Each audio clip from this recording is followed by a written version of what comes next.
ठीक है बच्चों, अब आ जाओ difference of two complex number. Difference of two complex number में क्या है कि ऐसे तुम देखो,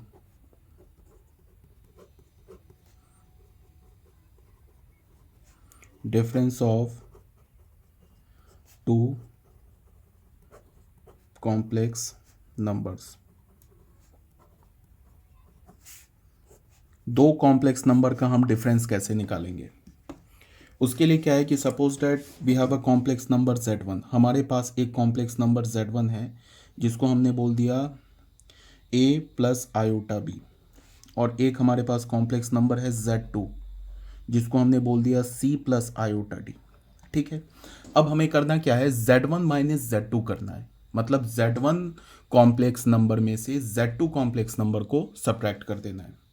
तो क्या लिखेंगे, z1 माइनस z2। तो z1 माइनस z2 को मैं क्या लिख सकता हूं कि z1 में z2 कॉम्प्लेक्स नंबर के एडिटिव इनवर्स को ऐड कर दो। अगर हमारे पास कॉम्प्लेक्स नंबर z2 है तो उसका एडिटिव इनवर्स क्या होगा, एडिटिव इनवर्स होगा माइनस z2। तो z1 माइनस z2 किसके इक्वल होगा, z1 में मैं ऐड करूं z2 कॉम्प्लेक्स नंबर के एडिटिव इनवर्स को, ये दोनों एक ही चीज़ है। ठीक है, तो हमारा z1 कॉम्प्लेक्स नंबर क्या हो गया, a प्लस आयोटा बी, ये तो हो गया हमारा z1 कॉम्प्लेक्स नंबर। ठीक है, अब प्लस z2 कॉम्प्लेक्स नंबर क्या हमारा c plus iota D.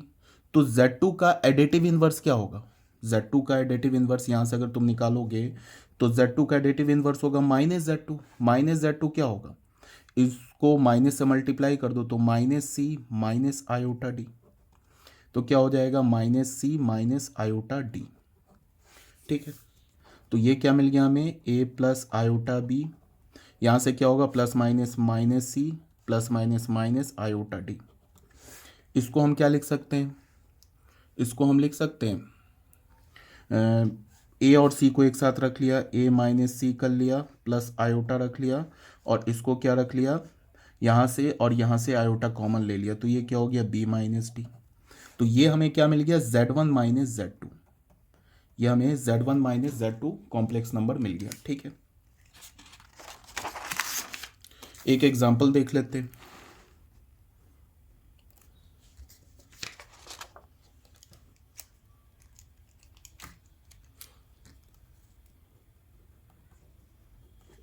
For example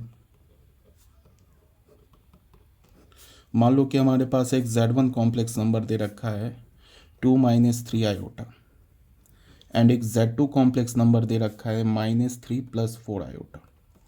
एक तो क्या है कि हमें चाहिए z1 माइनस z2 चाहिए हमें, तो हम क्या करेंगे, z1 माइनस z2 कैसे लिखेंगे, z1 हमारे पास क्या है 2 माइनस 3 आयोटा, प्लस ऐड करेंगे क्या, z2 के एडिटिव इनवर्स को।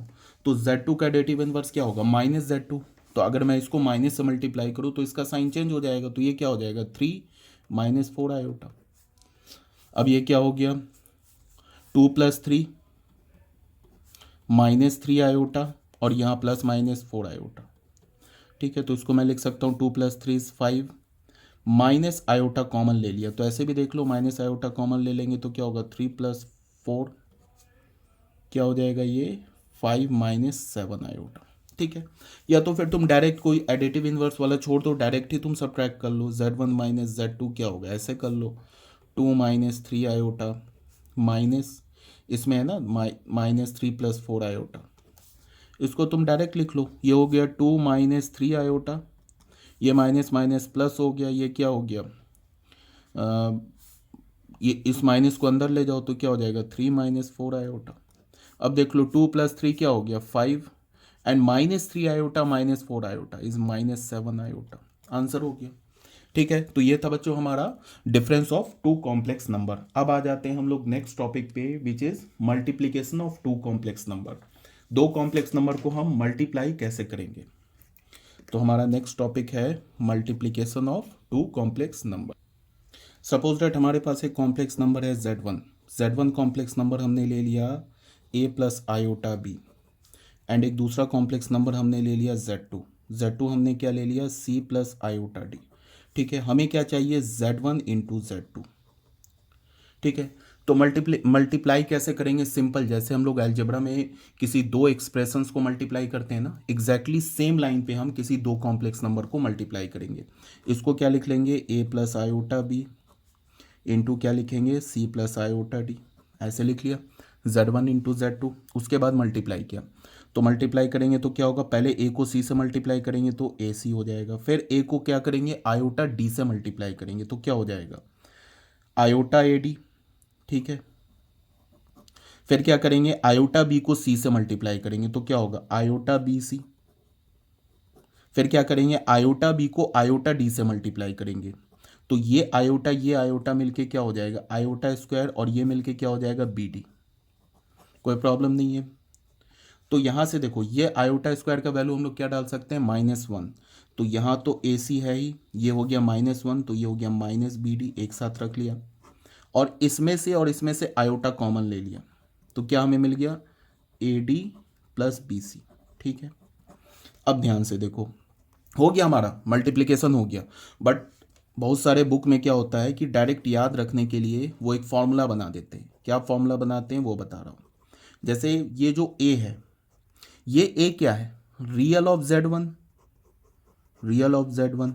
ये सी क्या है? Real of Z2। ऐसे हो गया।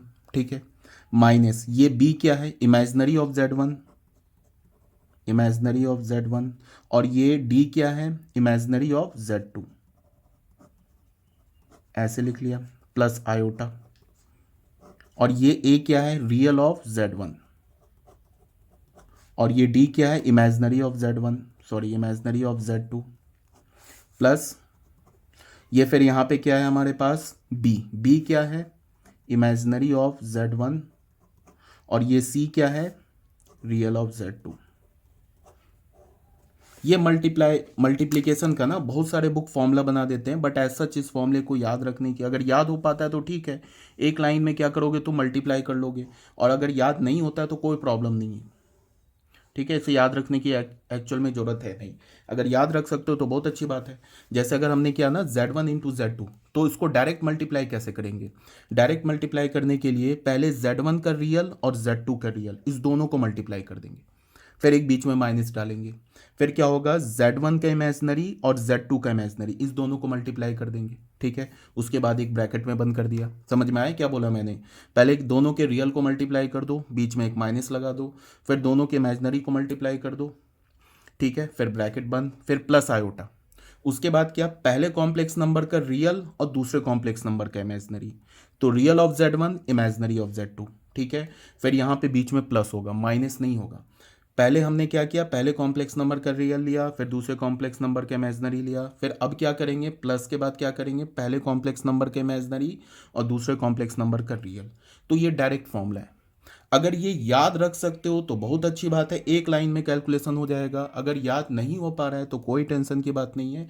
जैसे तुम यूजुअल मल्टीप्लाई करते हो ना किसी भी दो एक्सप्रेशन को, x plus Y into alpha plus beta, इसको तुम जैसे मल्टीप्लाई करते हो ना, एग्जैक्टली सेम लाइन पे मल्टीप्लाई करो, ये रिजल्ट आ जाएगा। ठीक है, एक दो एग्जांपल्स देख लो। जैसे हमने फॉर एग्जांपल बोला, हमने एक फर्स्ट एग्जांपल लिया, हमने z मान लो ले लिया 2 - 3 आयोटा, Z1 लिया, और Z2 हमने क्या ले लिया? -5 - 6 आयोटा, और हमें क्या चाहिए? Z1 इंटू Z2, ये चाहिए। ठीक है, तो एक रास्ता क्या है कि Z1 इंटू Z2 निकालने का? क्या है? सिंपल, 2 - 3 आयोटा लिखा, यहाँ पे क्या लिखा? -5 - 6 आयोटा। ठीक है, जैसे तुम अलजेब्रा में मल्टीप्लाई करते हो वैसे मल्टीप्लाई कर दो। क्या होगा? पहले 2 किससे मल्टीप्लाई होगा? -5 से, फिर 2 किससे मल्टीप्लाई होगा? -6 आयोटा से। तो ये क्या हो जाएगा बताओ? 2 इंटू -5 -10, 2 को -6 आयोटा से मल्टीप्लाई करोगे तो -12 आयोटा, ऐसे हो गया। फिर -3 आयोटा को -5 से मल्टीप्लाई करोगे तो ये माइनस मिलके प्लस हो गया, और ये क्या होगा? 15 आयोटा। फिर -3 आयोटा को -6 आयोटा से मल्टीप्लाई करोगे तो ये माइनस मिलके प्लस हो गया, और ये क्या होगा? 6 3 18 आयोटा स्क्वायर, ऐसे हो गया। अब आयोटा स्क्वायर की वैल्यू क्या होती है? -1। तो ये क्या हो जाएगा? देख लो, एक तो -10 यहाँ आ गया, इसकी जगह अगर आयोटा स्क्वायर की जगह तुम -1 डालोगे तो क्या हो जाएगा -18, तो वो ऐसे लिख लिया, ये तो रियल पार्ट बन गया। इसमें और इसमें आयोटा हमने कॉमन ले लो, या फिर तुम ऐसे देखो -12 आयोटा प्लस 15 आयोटा क्या होगा 3 आयोटा, तो यहाँ पे 3 आयोटा लिख दिया, तो क्या हो गया -28 प्लस 3 आयोटा, इसका आंसर हो गया। ठीक है ना। जैसे 15 आयोटा में से 12 आयोटा सब्ट्रैक्ट करोगे, 15x में से 12x सब्ट्रैक्ट करोगे तो क्या होगा 3x बचेगा। ठीक है, तो यहाँ पे क्या हो गया 28 प्लस 3 आयोटा, आंसर हो गया। एक तो ये रास्ता है। दूसरा क्या है कि तुम डायरेक्ट ये फॉर्मूला यूज़ कर लो। तो फॉर्मूला यूज़ करने के लिए देख लो, फॉर्मूला भी यूज़ कर के दिखा देता हूँ। हमारे पास क्या दे रखा है, इसका मेथड नंबर 2, ऑल्टरनेट मेथड क्या है,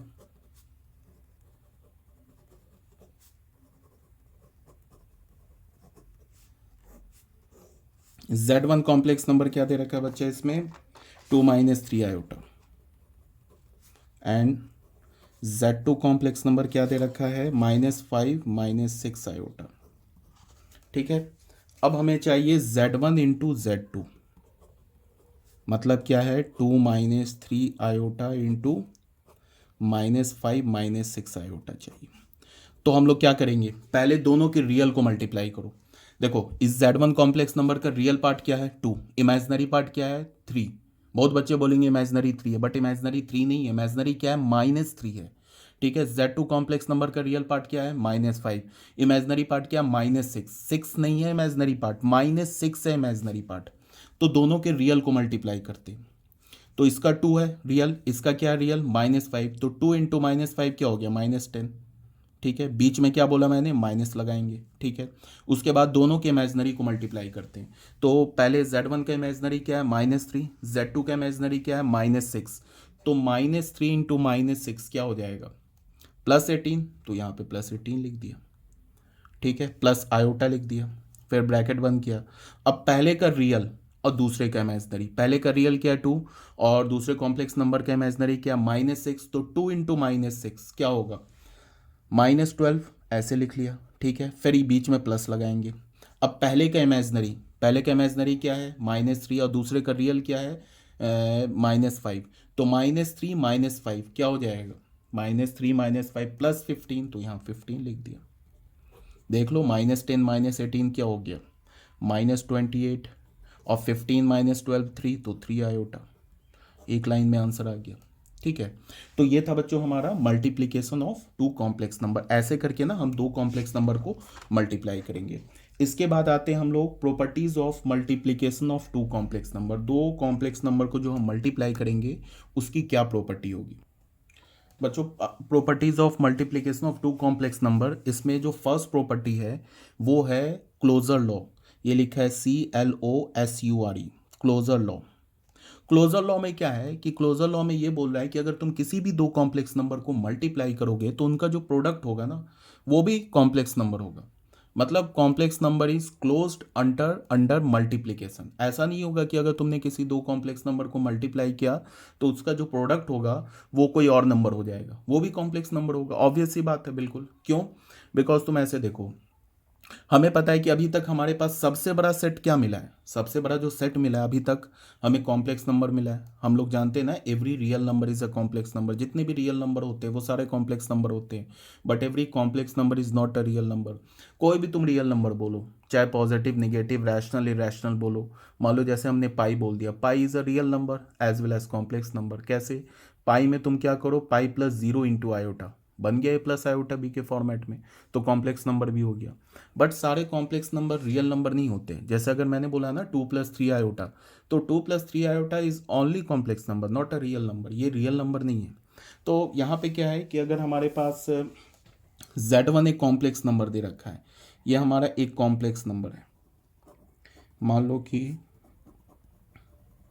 कोई भी ये कॉम्प्लेक्स नंबर है, एंड एक कॉम्प्लेक्स नंबर Z2 दे रखा है, ये भी हमारा एक कॉम्प्लेक्स नंबर है। तो Z1 इंटू Z2 जो होगा ये भी हमारा एक कॉम्प्लेक्स नंबर ही होगा।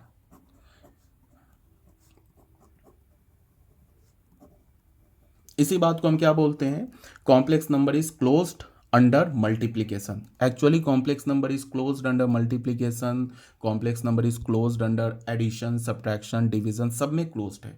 किसी भी दो कॉम्प्लेक्स नंबर को ऐड करो, सब्ट्रैक्ट करो, मल्टीप्लाई करो या डिवाइड करो, जो रिजल्टेंट आएगा नंबर, वो नंबर भी हमारा क्या होगा, कॉम्प्लेक्स नंबर ही होगा। तो ये था हमारा फर्स्ट प्रॉपर्टी। सेकेंड प्रॉपर्टी में क्या है, कॉम्यूटेटिव लॉ।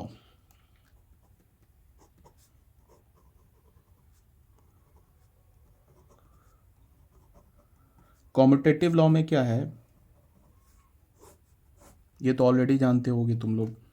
कॉम्यूटेटिव लॉ में है कि if Z1 and Z2 are two complex number, मतलब कि Z1 इंटू Z2 करो या Z2 इंटू Z1 करो, ये जो होगा रिजल्ट सेम होगा। If Z1 and Z2 are two complex number, तो अगर तुम उसके ऑर्डर को चेंज करके मल्टीप्लाई करोगे ना, तो कोई प्रॉब्लम नहीं है, रिजल्टेंट जो कॉम्प्लेक्स नंबर होगा वो सेम ही आएगा। Z1 इंटू Z2 करो या Z2 इंटू Z1 करो, ठीक है। चलो मैं करके एक बार दिखा देता हूँ। मान लो कि Z1 हमने कॉम्प्लेक्स नंबर ले लिया 2 + 3 आयोटा, एंड Z2 एक कॉम्प्लेक्स नंबर हमने ले लिया 1 - 5 आयोटा। तो Z1 इंटू Z2 करते हैं, तो Z1 इंटू Z2 क्या होगा, 2 + 3 आयोटा इंटू 1 - 5 आयोटा। तो मल्टीप्लाई कैसे करेंगे, दोनों के रियल को मल्टीप्लाई किया तो 2 इंटू 1 2, माइनस दोनों के इमेजनरी को मल्टीप्लाई किया तो पहले का इमेजनरी किया 3, दूसरे का इमेजनरी किया -5, तो क्या हो गया -15। इमेजनरी को मल्टीप्लाई किया तो क्या हो गया -15, एक माइनस यहाँ पे है तो +15 हो जाएगा, ठीक है, प्लस आयोटा। अब पहले का रियल दूसरे का इमेजनरी, तो पहले का रियल 2 है, दूसरे का इमेजनरी क्या -5, तो 2 इंटू -5 -10, बीच में प्लस आता है। पहले का इमेजनरी दूसरे का रियल, तो 3 इंटू 1 इज 3, तो क्या हो गया 17 - 7 आयोटा, ये हो गया। अब अगर तुमने किया Z2 इंटू Z1 किया, तो Z2 हमारा क्या है 1 - 5 आयोटा, और Z1 क्या है 2 + 3 आयोटा। तो देख लो, पहले के दोनों के रियल को मल्टीप्लाई करो, 1 इंटू 2 इज 2, दोनों के इमेजनरी को, एक बीच में माइनस, दोनों के इमेजनरी को मल्टीप्लाई करो, पहले का इमेजनरी क्या -5, दूसरे का इमेजनरी क्या है 3, तो -15, तो ये क्या हो जाएगा +15 प्लस आयोटा। पहले का रियल 1, दूसरे का इमेजनरी क्या 3, तो 1 इंटू 3 इज 3, बीच में प्लस। उसके बाद पहले का इमेजनरी -5, दूसरे का रियल क्या हमारा 2, तो -5 इंटू 2 -10, तो प्लस ऑफ -10, तो क्या हो गया 2 + 15 क्या हो गया 17, एंड 3 - 10 इज -7, तो -7 आयोटा। तो यहाँ से हमें मिल गया ना Z1 into Z2 is equals to Z2 into Z1। ये तो मैंने एक पर्टिकुलर केस ले लिया, पर्टिकुलर केस का मतलब 2 + 3 आयोटा ले लिया, 1 - 5 आयोटा ले लिया, उसके बाद मैंने प्रूफ कर दिया। तुम चाहो तो Z1 को ले लो A + iota B, and Z2 को ले लो C + आयोटा D, और फिर भी कैलकुलेट करके देखो, Z1 इंटू Z2 करो और Z2 इंटू Z1 करो, रिजल्ट सेम आएगा, ठीक है। तो ये हो गया हमारा कॉम्पिटेटिव लॉ। उसके बाद आते हैं बच्चों एसोसिएटिव लॉ। थर्ड जो है हमारा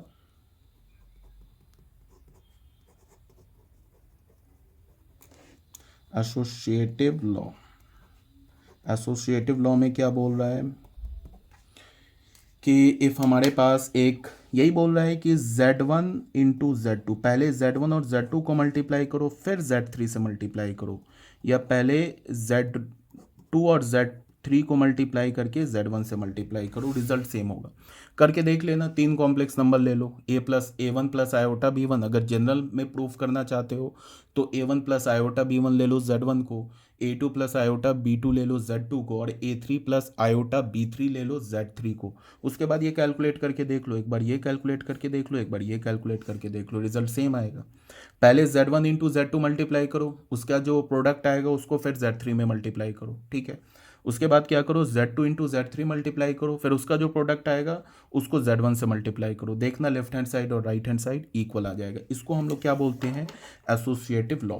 अब आ जाते हैं थर्ड में, विच इज एसोसिएटिव लॉ के बाद आते हैं the existence of multiplicative identity. Existence of multiplicative identity में क्या है कि सपोज दैट हमारे पास एक Z कॉम्प्लेक्स नंबर है which is A + iota B, ठीक है।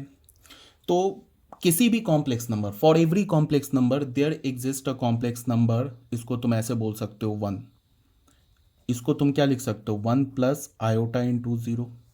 इसको अगर हमने बोल दिया कॉम्प्लेक्स नंबर Z1, तो किसी भी दुनिया के किसी भी कॉम्प्लेक्स नंबर के क्रॉसपॉन्डिंग एक कॉम्प्लेक्स नंबर Z1 एग्जिस्ट करता है, जिसे हम क्या बोलते हैं, मल्टीप्लिकेटिव आइडेंटिटी।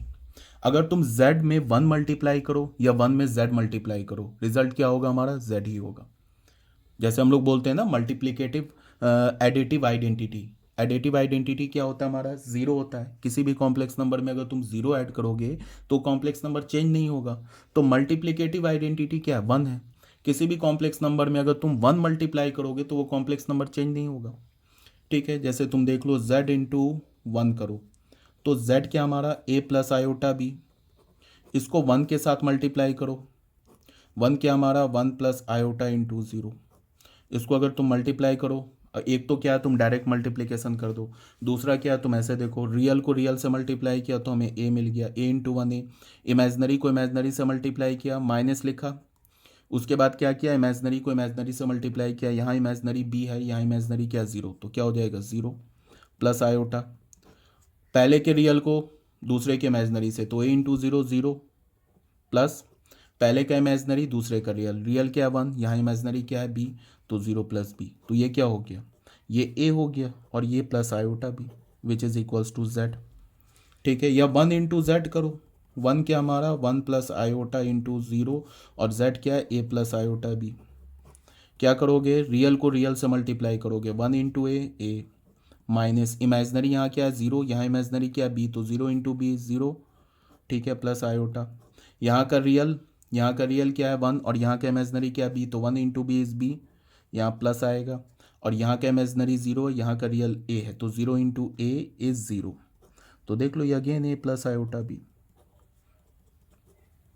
तो हमें क्या मिल गया, z into one is equals to one into Z is equals to Z. ये तो ऑब्वियस ही बात है ना, किसी भी कॉम्प्लेक्स नंबर को अगर वन से मल्टीप्लाई करोगे तो क्या हो जाएगा, वो z हो जाएगा।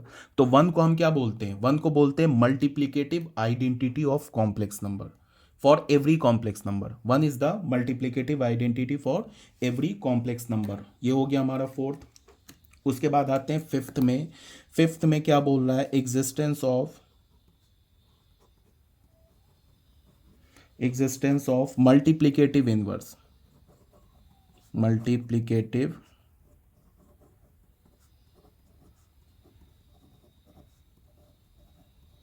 मल्टीप्लिकेटिव इन्वर्स का एग्जिस्टेंस। वो क्या है कि हमारे पास कोई भी कॉम्प्लेक्स नंबर दे रखा है, सपोज दैट तुम ऐसे देखो, z हमारे पास एक कॉम्प्लेक्स नंबर दे रखा है a plus iota B.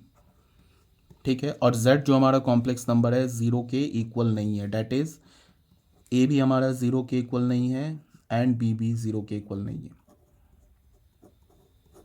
z is a non zero complex number. z हमारा क्या है, एक नॉन जीरो कॉम्प्लेक्स नंबर है। तो होगा क्या कि z के लिए एक दूसरा कॉम्प्लेक्स नंबर एग्जिस्ट करेगा। ऐसे लिख सकते हो, देन देयर एग्जिस्ट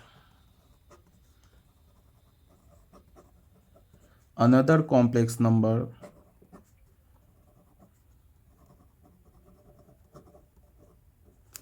z1। ठीक है, क्या मैंने बोला कि z जो हमारा एक नॉन जीरो कॉम्प्लेक्स नंबर है, जीरो नहीं है। ठीक है, बिकॉज मल्टीप्लिकेटिव इनवर्स क्या एक्चुअल होता है, z का हम क्या लेंगे, रेसिप्रोकल लेंगे। तो z का रेसिप्रोकल क्या हो जाएगा, वन अपॉन जेड। तो अगर z हमारा जीरो होगा तो वन अपॉन जेड क्या होगा, वन अपॉन जीरो। तो one upon zero is not defined, तो हमने क्या बोला, z is a non zero complex number. ठीक है, z हमारा क्या एक नॉन जीरो कॉम्प्लेक्स नंबर है। तो then there exist another complex number z1। एक दूसरा कॉम्प्लेक्स नंबर z1 एग्जिस्ट करेगा, जिस z1 को तुम क्या लिखोगे, वन अपॉन जेड। और वन अपॉन जेड को क्या लिख सकते हो, z to the power minus one, such that z into z1 is equals to z1 into z is equals to one.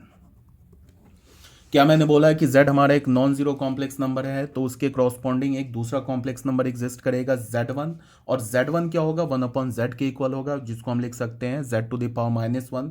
और z1 और z को अगर तुमने मल्टीप्लाई किया तो फिर हमें क्या मिल जाएगा, वन। और वन क्या हमारा मल्टीप्लिकेटिव आइडेंटिटी। ठीक है, जैसे हम लोग एडिशन में बोलते थे ना, एडिटिव इनवर्स। किसी भी कॉम्प्लेक्स नंबर z का एडिटिव इनवर्स क्या होता था, माइनस जेड। और z और माइनस जेड को जब हम ऐड करते थे तो हमें क्या मिलता था, एडिटिव आइडेंटिटी मिलता था।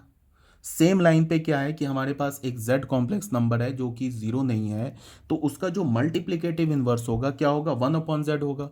और z और 1/z को जब हम मल्टीप्लाई करेंगे तो हमें क्या मिल जाएगा, मल्टीप्लिकेटिव आइडेंटिटी मिल जाएगा। ठीक है, तो इसको तुम देख लो। यहाँ पे अब हमने क्या निकालना है, z1 निकालना है। तो z1 क्या हमारा 1/z है, तो इसको हम कैसे निकालेंगे, 1/z के हमारे पास a प्लस आयोटा बी। मैंने क्या बोला है कि डिनोमिनेटर में कभी भी कॉम्प्लेक्स नंबर को नहीं छोड़ते हैं, उसको रैशनलाइज कर लेते हैं। तो क्या होगा 1a प्लस आयोटा बी, इसको हमने रैशनलाइज क्या करेंगे, a minus iota B upon a minus iota B. तो ऊपर क्या हो गया, a minus iota B upon ये क्या हो गया, a plus iota B into a minus iota B. ये हो गया a माइनस आयोटा बी। अब तुम्हें डिनोमिनेटर में दिख रहा है a plus b into a minus b, x plus Y into x minus y क्या होता है, x square minus y square, a plus b into a minus b होता है ना, स्क्वायर माइनस बी स्क्वायर। यहाँ पे a का काम तो a कर रहा है और b का काम क्या कर रहा है, आयोटा भी कर रहा है, b का काम यहाँ b नहीं कर रहा है, ये b है हमारा। तो a square minus B square क्या लिखेंगे, आयोटा बी का होल स्क्वायर, ऐसे लिखेंगे ना। तो हमें क्या मिल जाएगा, हमें ये मिल गया z1 किसके इक्वल मिला हमें, न्यूमरेटर में तो आ गया ए माइनस आयोटा बी, और ऊपर क्या आ गया, ए स्क्वायर माइनस ये आ गया ना आयोटा स्क्वायर बी स्क्वायर। ये हो गया ए minus iota B upon A square. Iota square क्या होता है, -1, तो ये क्या हो जाएगा, ये -1 इसको प्लस कर देगा, प्लस बी स्क्वायर, ऐसे हो गया। अब मैं इसको लिख सकता हूँ ए अपॉन, अलग अलग कर लिया, A square plus B square कर लिया, plus iota into minus B कर लिया, अपॉन क्या कर लिया, A square plus B square. तो अब तुम ऐसे देखो, हमें z1 क्या मिला, जो हमें z1 कॉम्प्लेक्स नंबर क्या मिला,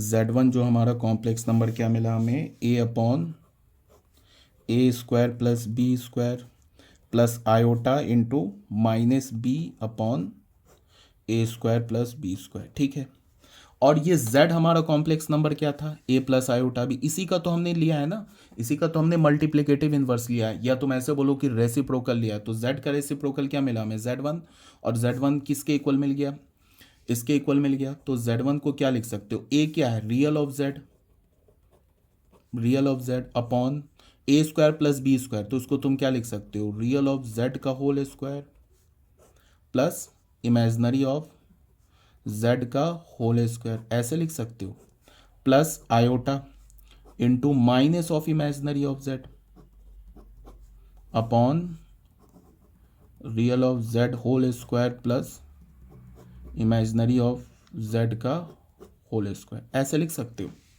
ठीक है, यही है ना हमारा 1/z, जिसको हमने बोला है z⁻⁻1, जिसको हमने क्या बोला है कि रेसिप्रोकल ऑफ z, या फिर क्या बोला, multiplicative inverse of z। Reciprocal of z बोल लो, या ऐसे तुम मल्टीप्लिकेटिव इनवर्स ऑफ z1 को क्या बोलो, z⁻⁻1 को तुम क्या बोल सकते हो, रेसिप्रोकल ऑफ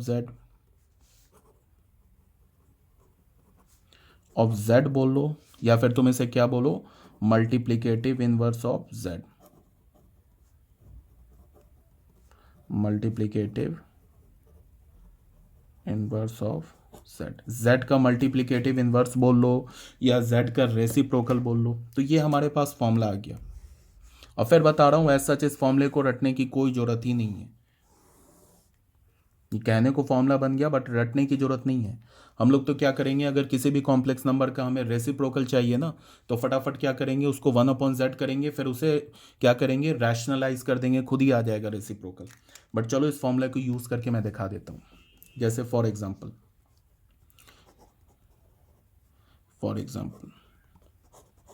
हमारे पास एक z1 कॉम्प्लेक्स नंबर दे रखा है 2 - 3 आयोटा, देन ऐसे बोल सकता है क्वेश्चन में, then find the multiplicative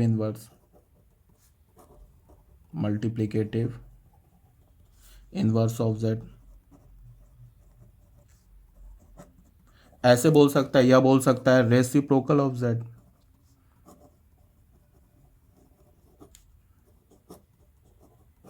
z का रेसिप्रोकल निकाल लो या z का मल्टीप्लिकेटिव इनवर्स निकालो, एक ही बात है। ठीक है, तो इसके लिए तुम क्या करोगे, सॉल्यूशन। एक तो तुम z1 हमारे पास क्या दे रखा है, 2 - 3 आयोटा। देन डायरेक्ट निकालना चाहते हो तो z1 पे पावर -1, या फिर ऐसे लिख लो 1/z1, एक ही बात है।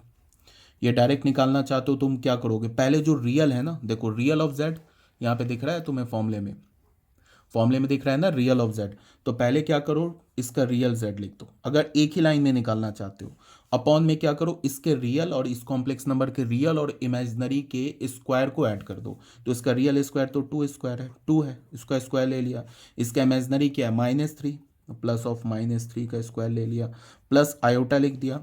उसके बाद क्या करेंगे, जो इस कॉम्प्लेक्स नंबर का जो इमेजिनरी पार्ट है उसका साइन चेंज कर देंगे। तो इसका इमेजिनरी पार्ट क्या, -3, साइन चेंज कर दिया तो क्या हो जाएगा, -3 का क्या हो जाएगा, यहाँ पे है ना माइनस ऑफ इमेजिनरी z, तो इसका साइन चेंज कर देंगे तो आ जाएगा 3 अपॉन, फिर real of z square plus imaginary of z square. तो रियल z क्या है हमारे पास 2 स्क्वायर, इमेजिनरी z क्या है -3 स्क्वायर।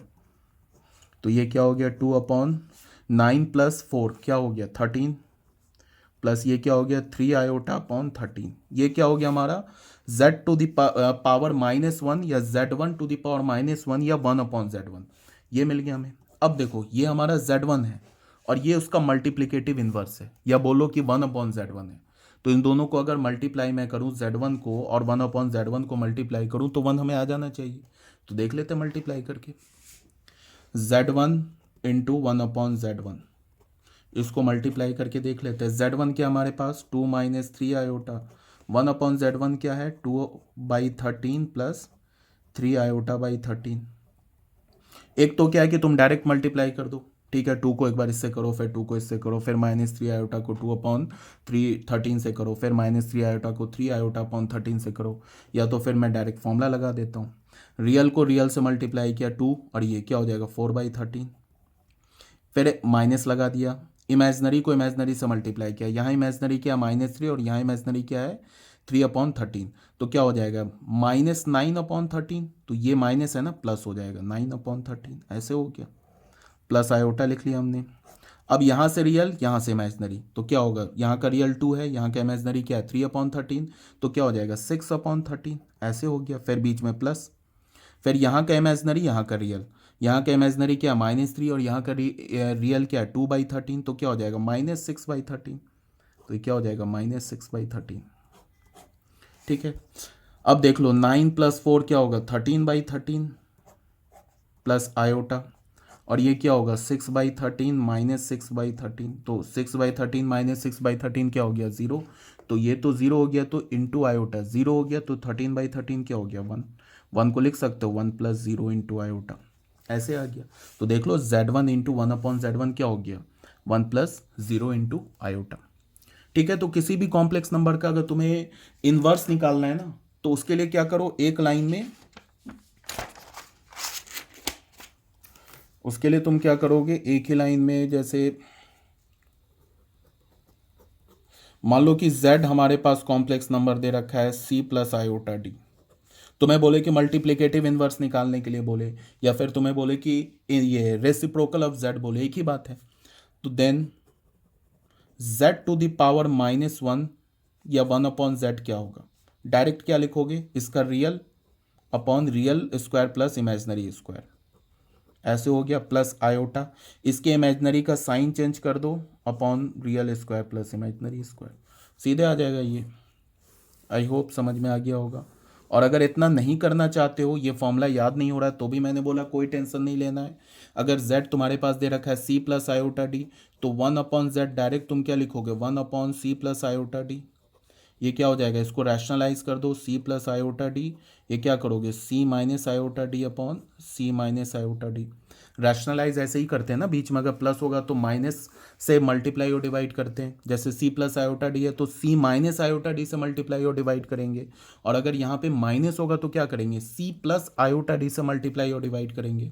तो यहाँ प्लस था तो हमने क्या किया c - आयोटा d से मल्टीप्लाई और डिवाइड किया, तो हमें न्यूमरेटर में क्या मिल गया c - आयोटा d, और देख लो डिनोमिनेटर में क्या मिला c + iota d into c - iota d, a + b a - b, तो a² - b², तो ये क्या हो गया सी माइनस आयोटा डी, ए स्क्वायर क्या हो गया सी स्क्वायर, ये आयोटा स्क्वायर क्या हो गया हमारा, आयोटा स्क्वायर यहाँ पे होगा -1, ये मिलके +1 हो जाएगा डी स्क्वायर।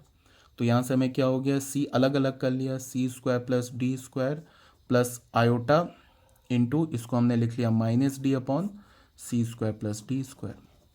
ठीक है, डायरेक्ट ऐसे आ जाएगा। ठीक है, आई होप समझ में आ रहा होगा क्या बोल रहा हूँ। अब ये हो गया हमारे पास जो हमारा पार्ट हो गया फिफ्थ, हो गया सिक्स्थ पार्ट। सिक्स्थ पार्ट में क्या है, distributive law. Distributive law, distributive law, ये भी लॉ तुम जानते होगे, जैसे हम लिखते हैं ना। डिस्ट्रीब्यूटिव लॉ क्या है वो बता दे रहा हूँ। सबसे पहले डिस्ट्रीब्यूटिव लॉ में क्या है कि मान लो कि हमारे पास Z1 कॉम्प्लेक्स नंबर दे रखा है ऐसे Z2 प्लस Z3। तो हमने बचपन में पढ़ा है ना कि multiplication is distributive over addition. Multiplication क्या होता है, एडिशन पे डिस्ट्रीब्यूट हो जाता है। ये है ना, बीच में कुछ नहीं है तो बीच में मल्टीप्लाई है, तो इसको हम क्या लिखेंगे, ऐसे लिखेंगे ना Z1 इंटू Z2 फिर plus Z1 into Z3। Multiply क्या हुआ, एडिशन पे डिस्ट्रीब्यूटिव हो गया। या फिर तुम इसको ऐसे भी लिख सकते हो कि Z1 प्लस Z2 ऐसे हो इंटू Z3 ऐसे हो। तो इसको तुम क्या लिख सकते हो, Z1 इंटू Z3, Z1 को Z3 से मल्टीप्लाई किया, बीच में प्लस Z2 इंटू Z3। और फिर हमें क्या पता है कि जो कॉम्प्लेक्स नंबर का जो मल्टीप्लिकेशन है वो कॉम्यूटेटिव भी होता है। तो चाहो तो तुम इसके ऑर्डर को भी चेंज कर दो तो कोई प्रॉब्लम नहीं है। इसको तुम Z2 इंटू Z1 कर दो प्लस तुम Z3 इंटू Z1 कर दो, कोई प्रॉब्लम नहीं। यहाँ भी ऑर्डर चेंज कर दो, Z3 इंटू Z1 कर दो प्लस Z3 इंटू Z2 कर दो, कोई प्रॉब्लम नहीं। तो बच्चों ये हो गया हमारा क्या, डिस्ट्रीब्यूटिव लॉ। ठीक है,